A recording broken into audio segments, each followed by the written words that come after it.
বাবা সাহেব আম্বেদকরের প্রতি শ্রদ্ধা জানানোর জন্য আম্বেদকর কালচারাল কলেজ কলকাতা অগ্রদূত সংঘ অডিটোরিয়ামে এক বিশেষ গুণীজন সম্বর্ধনা ও সামাজিক আলোচনা চক্রের আয়োজন করে। সেই অনুষ্ঠানে উপস্থিত ছিলেন বিশ্ব সেবাশ্রম সংঘের প্রতিষ্ঠাতা সমীরেশ্বর ব্রহ্মচারী, দলিত একাডেমি সাহিত্য সভাপতি ও বিধায়ক মনোরঞ্জন ব্যাপারী, পদ্মশ্রী গোকুল চন্দ্র দাস, পদ্মশ্রী নরেন্দ্রনাথ রায়, আম্বেদকর কালচারাল কলেজ সম্পাদক দিলীপ বিশ্বাস, সুপ্রিম কোর্টের আইনজীবী ও অন্যান্য গুণী ব্যক্তিগণ। ইচ্ছাই ছিল, আমাদের টার্গেট ছিল যে কালচারাল দিক, সঙ্গীত, নাটক, সমাজসেবা, সাহিত্যকর্ম যারা করে তাদের কিন্তু অনেক পরিশ্রম হয়, তাদের অনেক ত্যাগ স্বীকার করে তারা করে, তাদেরকে কেউ খুব একটা সম্মান জানায় না। কিন্তু আমার মনে হয়েছে সমাজ কাউকে ফেরায় না। আমরা যেমন চেষ্টা করেছি যে আপনারা দেখেছেন বিভিন্ন জায়গা থেকে লোক খুঁজে খুঁজে অনেক লোককে আমরা পেয়েছি যারা কিছু না কিছু হলেও সমাজের জন্য তারা অনেক কিছু করেছে। তাদেরকে আমরা আমাদের সুস্থ প্রচেষ্টা তাদেরকে আমরা একটা সম্মান জানাই। যেমন আমাদের রয়েছে সমাজ রত্ন সম্মান, কবি রত্ন সম্মান, সাহিত্যিক রত্ন সম্মান, শিল্পী রত্ন সম্মান, সেগুলো আমরা দিয়ে থাকি। কতজনকে আপনি সম্মানিত করলেন, কতজন ছিলেন? আজকে আমাদের লিস্টে ছিল 201 জন। এখন পর্যন্ত আমরা 226 জনকে দিতে পেরেছি। এখনও রেডি রয়েছে, প্রত্যেককেই আমরা দেবো। আমাদের সব কিছু তৈরি করা। ঠিক আছে। বাবা সাহেব ভীমরাও রামজি আম্বেদকর তিনি নিজের দলিত মানুষ ছিলেন, কিন্তু তিনি যে কাজ করে গেছেন গোটা পৃথিবীর মানুষের জন্য করেছেন। বিশেষ করে মহিলাদের যে অধিকার তিনি দিয়েছেন সেটা কল্পনা করা যাবে না। আমাদেরও সাধারণ জনগণের আগে ভোটের পাওয়ারই ছিল।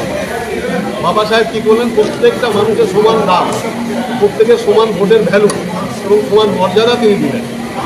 প্রত্যেক মানুষের দেখেন one man one vote one value.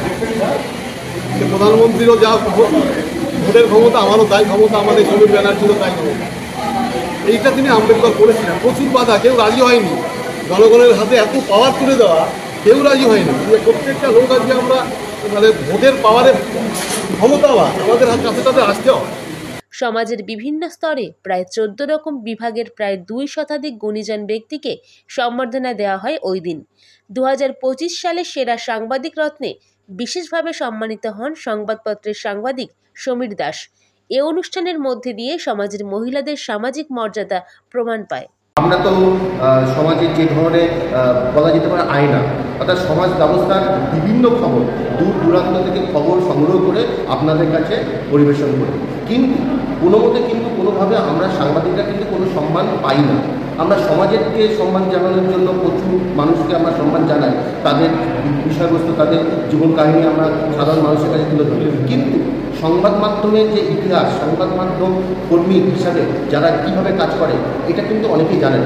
আজকে বি.আর. আম্বেদকর কালচারাল কলেজের পক্ষ থেকে আমাকে বেছে নিয়ে, সবার মধ্যে থেকে বেছে নিয়ে আমাকে সাংবাদিক রত্ন হিসাবে আজকে আমাকে সম্মান দিয়েছেন। এর জন্য আমি গর্বিত যে বি.আর. আম্বেদকর কালচারাল কলেজের প্রত্যেকটা যারা এখানকার কর্মকর্তারা আছে তারা আমাকে বিচার বিবেচনার মধ্য দিয়ে দিয়েছে। শুধু তাই নয়, আজকে আমরা বাংলায় বসবাস করি, বাংলা ভাষায় কথা বলি এবং বাংলা ভাষার মধ্য দিয়ে আমরা কিন্তু আমাদের জোর পাই, শক্তি পাই। আজকে সেই বাংলা ভাষায় আমরা কিন্তু এই সংবাদ মাধ্যমের মধ্য দিয়ে আপনাদের কাছে খবর পরিবেশন করি। আমি শুধু বাংলা নয়, হিন্দি, ইংলিশ সব রকমই সংবাদ আমরা পরিবেশন করি, কিন্তু যেহেতু বাংলায় সংবাদ পরিবেশন করি এর জন্য আমি গর্বিত।